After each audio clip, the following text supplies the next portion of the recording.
Assalamualaikum warahmatullahi wabarakatuh. Bismillahirrahmanirrahim. Bagaimana kabarnya anak-anak kelas 6? Semoga kalian masih dalam keadaan sehat walafiat dan tetap semangat dalam belajar untuk meraih cita-cita kalian di masa depan. Hari ini kita akan belajar mengenai apa coba? Nah, kalian penasaran kan? Nah, ini kita akan belajar tentang ini. Nah, tak lupa juga Bapak selalu mengingatkan agar kalian selalu menjaga kesehatan kalian masing-masing. Yang pertama, nah, ada 3 cara untuk kita selalu menjaga kesehatan. Yang pertama, kita harus sering memakai masker jika keluar rumah, ya.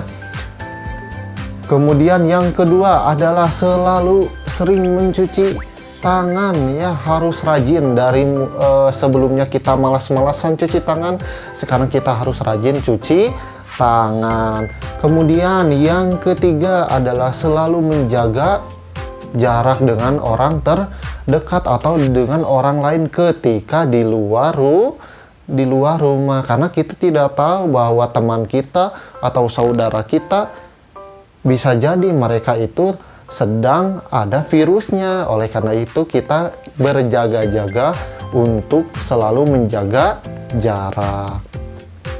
Nah, mohon videonya disimak sampai akhir. Persiapkan buku tulis kalian. Mudah-mudahan video Bapak ini akan menjadi penyemangat kalian suatu hari nanti. Dan tak lupa, bukan hanya menonton tugasnya, tapi juga ada tugas menulis yang harus dikumpulkan ke Bapak. Mungkin itu pembukaan dari Bapak. Mari kita mulai pembelajaran hari ini. Bismillahirrahmanirrahim. Kita mulai pembelajaran hari ini mengenai senangnya berperilaku terpuji. Untuk kelas 6 pelajaran 8 bersama Muhammad Ibnu Sabil, guru PAI SD 047 Balonggede, Bandung. Selamat datang kembali pada pelajaran PAI hari Rabu. Sebelum kita melaksanakan pembelajaran daring hari ini, alangkah baiknya kita untuk berdoa bersama-sama terlebih dahulu. Berdoa dimulai. Bismillahirrahmanirrahim. Raditu billahi robba wa bil islami dina wa bi muhammadin nabiyya wa rasula. Rabbi zidni ilman warzuqni fahman. Artinya, kami ridho Allah Subhanahu wa Ta'ala sebagai Tuhanku, Islam sebagai agamaku, dan Nabi Muhammad sebagai Nabi dan Rasulku. Ya Allah, tambahkanlah kepadaku ilmu dan berikanlah aku pengertian yang baik. Nah, dalam tema senangnya berperilaku terpuji ini, ada beberapa yang akan disampaikan, yaitu berbaik sangka, simpati, toleran, hidup rukun, serta hormat dan patuh kepada orang tua, guru, dan sesama anggota keluarga. Dan selain memahami makna, kalian juga akan belajar contohnya, ya, seperti apa. Kita mulai dengan gambar pada berikut. Rina, silahkan pinjam buku ini, tapi jaga ya dengan baik, kata seorang siswa laki-laki. Kemudian yang kedua, ayo kita bantu dorong gerobak kakek ini.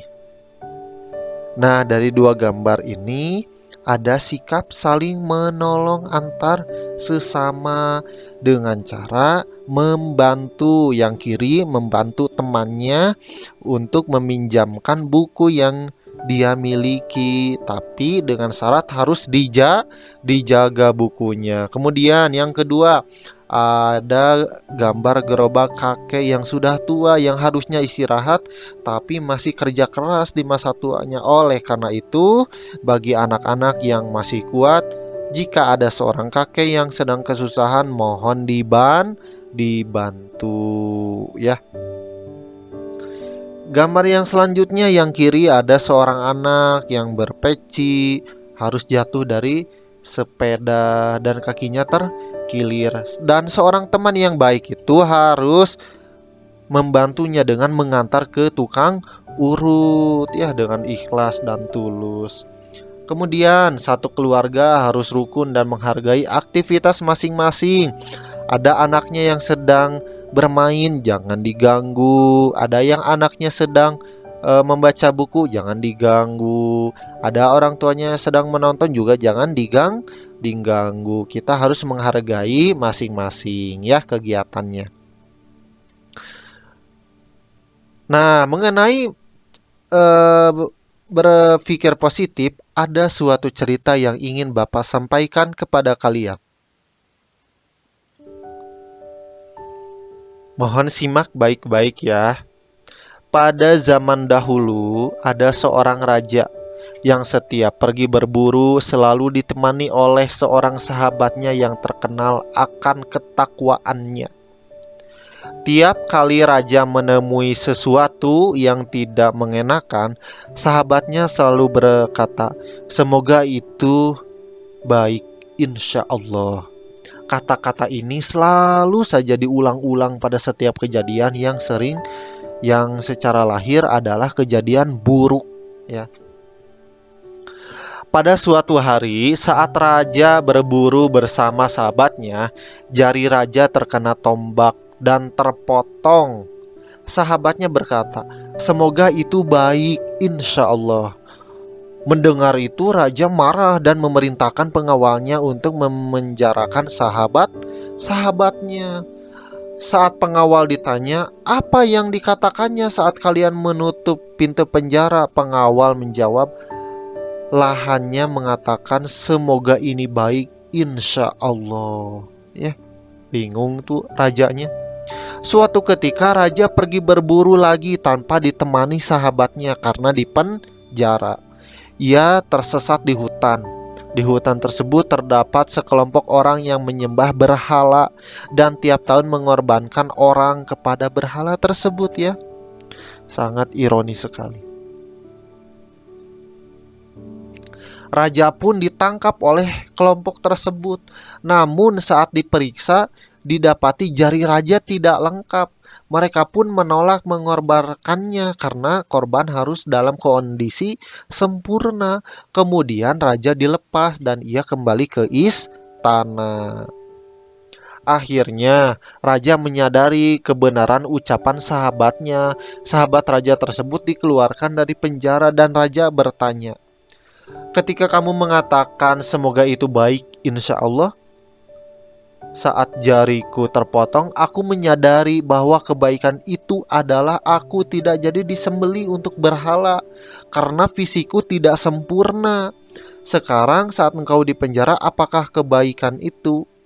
Sang sahabat menjawab, "Andai kata saat itu saya bersamamu, mereka yang akan menyembelih saya sebagai penggantimu." Jadi untung sahabatnya itu dipenjara karena kalau tidak di penjara nanti dia bisa ditangkap ya untuk dibunuh dan dijadikan untuk sesembahan ya. Jadi jika kamu mendapat kejadian buruk, ucapkan semoga ini baik, insya Allah, karena boleh jadi kamu membenci sesuatu padahal ia amat baik bagimu, dan boleh jadi kamu menyukai sesuatu padahal ia amat buruk bagimu. Allah Subhanahu wa taala Maha mengetahui sedangkan kamu tidak mengetahui. Jadi apa yang kita sukai belum tentu itu baik bagi kita, dan apa yang kita tidak sukai belum tentu bahwa itu tidak baik ya. Seperti kalian ingin masuk pesantren, kalian itu nggak mau karena takut. Nah, bisa jadi masuk pesantren itu kalian bisa jadi anak yang yang soleh. Jadi selalu berpikir positif. Oleh sebab itu, jangan pernah beranggapan Allah Subhanahu wa Ta'ala meninggalkanmu dan tidak sayang kepadamu saat kamu mendapatkan cobaan atau musibah atau sesuatu yang tidak menyenangkan. Nah, seperti itu ya. Kemudian arti berbaik sangka. Dalam Kamus Besar Bahasa Indonesia, kata sangka artinya duga atau taksir. Berbaik sangka adalah menduga yang baik terhadap sesuatu. Kalian sebagai siswa harus selalu berbaik sangka atau berpikir positif terhadap orang tua, kepada guru, atau kepada teman. Berpikir positif adalah perilaku terpuji. Lawan kata berbaik sangka adalah berburuk sangka atau prasangka.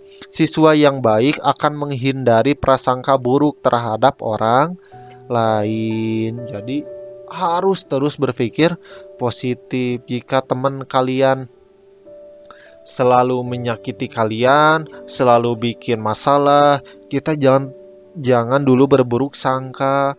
Bisa saja teman kita itu sedang sakit hati karena orang tuanya sudah tidak ada yang membimbing, tidak ada yang menunjukkan cara berperilaku yang baik. Mungkin bisa saja seperti itu. Jadi wajar ya.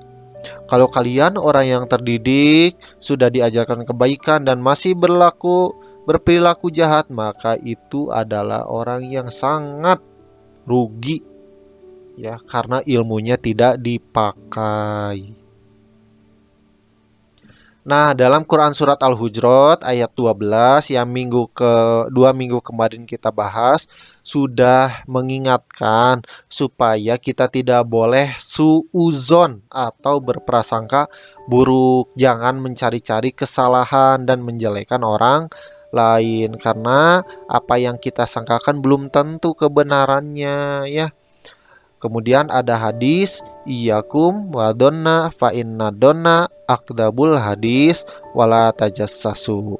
Hati-hati kalian dari prasangka buruk karena zon atau prasangka buruk itu adalah sedusta-dustanya ucapan dan janganlah kalian memata-matai seseorang ya. Dengan demikian kita tidak menjelek-jelekan teman kita yang ada di sekolah atau di lingkungan rumah. Pikiran kita hendaknya tidak dipenuhi pikiran yang negatif, harus positif. Kalau positif corona itu tidak boleh ya. Sebaiknya kita berpikir positif, jernih dan mendoakan kebaikan untuk diri sendiri dan orang lain. Contoh berbaik sangka, yaitu 1. Tanpa curiga Ahmad meminjamkan uang jajannya kepada Karim untuk membeli buku. Jadi Karim itu minjem uang ke Ahmad bukan untuk minta buat jajan, tapi ternyata untuk membeli buku. Nah, kita tidak boleh curigaan kepada orang. Yang kedua, Kamila menerima peraturan orang tuanya untuk bangun pagi agar bisa sholat subuh berjamaah dan membersihkan tempat tidur sendiri ya. Kemudian yang ketiga, Karlina menerima aturan orang tuanya untuk mengikuti les privat mengaji di rumah walaupun ia tidak keluar rumah setelah pulang sekolah ya. Kemudian yang keempat, Herman memahami sahabatnya Zakaria yang tidak ikut ke piknik ke Taman Mini Indonesia Indah karena ternyata Zakaria harus mengikuti ujian renang. Jadi kalau kita mengajak teman main, Fahri main yuk, enggak, terus kita Fahri mah tidak setia kawan, padahal Fahri itu ingin pergi mengaji. Nah, itu jangan berburuk sangka sama orang lain. Nah, kita sudah sampai di akhir materi tentang berbaik sangka. Ingat ya, tugasnya bukan hanya menonton, tapi ada tugas yang harus dikerjakan. Tugasnya, buatlah cerita mengenai pengalaman sikap berbaik sangkamu kepada orang lain berbentuk pesan suara kemudian kirimkan ke Bapak. Waktunya sampai hari Rabu jam 5 sore ya. Nah, contohnya kalian buat cerpen, ditulis dulu, kemudian dibacakan lewat pesan suara. Jadi tidak usah difotokan ya, cerita berbaik sangkamu kepada orang lain ya.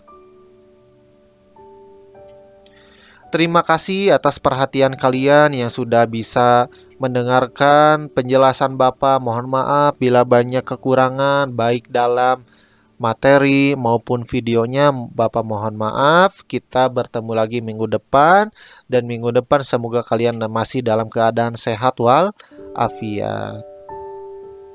Mungkin itu saja yang bisa Bapak sampaikan, kurang lebihnya mohon maaf. Mari kita berdoa kifaratul majlis untuk mengakhiri pembelajaran daring hari ini. Bismillahirrahmanirrahim. Subhanaka Allahumma wa bihamdika asyhadu alla ilaha illa anta astaghfiruka wa atubu ilaik. Wassalamualaikum warahmatullahi wabarakatuh.